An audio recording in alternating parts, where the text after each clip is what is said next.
За 2023 оны 1 сарын 1-ээс засгийн газрын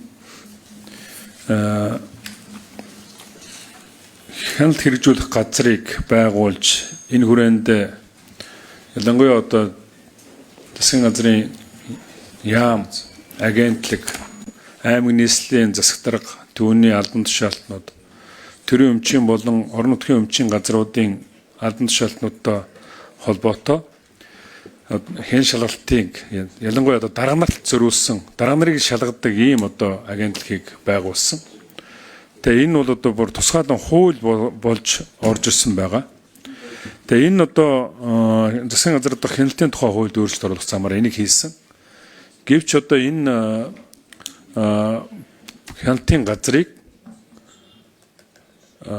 засгийн газрын хоорондын уялдаа холбоог хангадаг засгийн газрын хэрэглэх газар дээр байсан энэ одоо албыг юулуу эдийн засгийн хариуцсан шадар сайд руу, тэргүүн шадар сайд руу шилжүүлж байгаа нь буруу байна. Эндээс шилжүүлж аваачж хагаад буцаад явах засгийн газрын хоорондын уялдааг шалгадаг тэр хяналт шалгалт нь байна гэж яриад байгаа.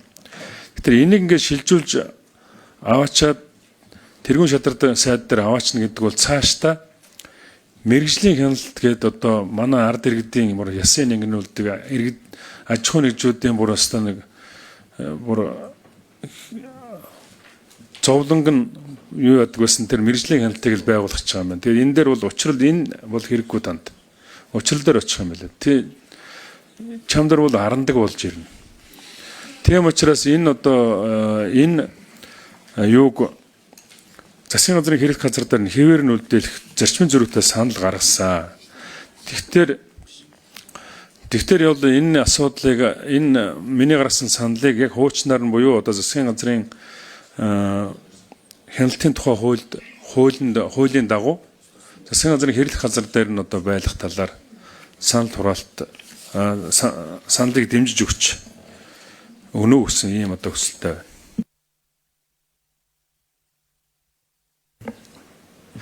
За засгийн газрын хэрэглэх газрын дарга Бямцогт.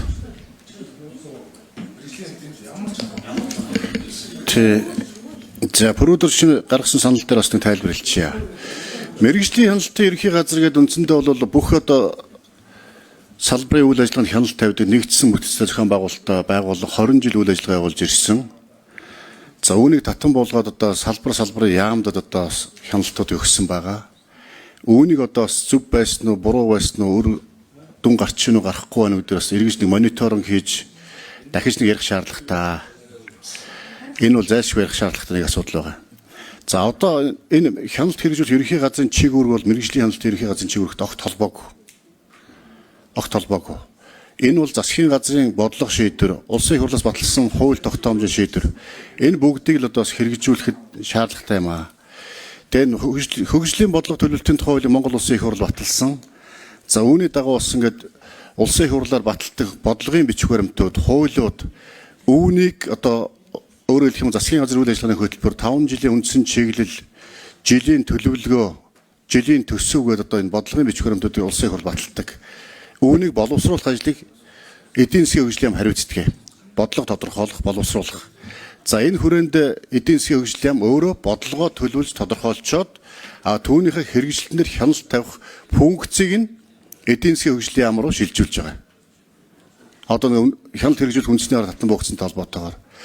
За хууль тогтоом засгийн газрын шийдвэрийн биелэлт тэгээд хуучин одоо засгийн газрын хэрэглэх газар дээр байсан энэ одоо засаг даргатай холбоотой яамдын дотоод үйл ажиллагаатай холбоотой энэ одоо хяналтыг хэрэгжүүлэх чиг үүргийг засгийн газрын хэрэглэх газар руу шилжүүлж байгаа юм аа. Яг ийм байдлаар явах нь одоо өнөөдөр мөрдөгдөж байгаа засгийн газрын тухай хууль, за мөн одоо хяналтын хөгжлийн бодлого төлөвлөлтийн тухай хууль эндээ нийцэж байгаа. Энэ талаар одоо бас бид нэр ерөнхий сайд дээр тэргүүн шадар сайд бид бүхэн бас ярилцж байгаад яг энэ чиг үүргийн одоо хийдэл гарчих гээд байна. Чиг үүргийн хийдэл гаргахгүйгээр ингэ зохицуулъя гэж л одоо оруулж ирж байгаа маа гэдгийг бас тайлбарлаж хэлье. Тийм болохоор бас энийг зөв ойлгож зөв мэдээлэлтэй байхгүй бол ойлголтын зөрүү гарчих вэ гэж анхааралтай авна уу.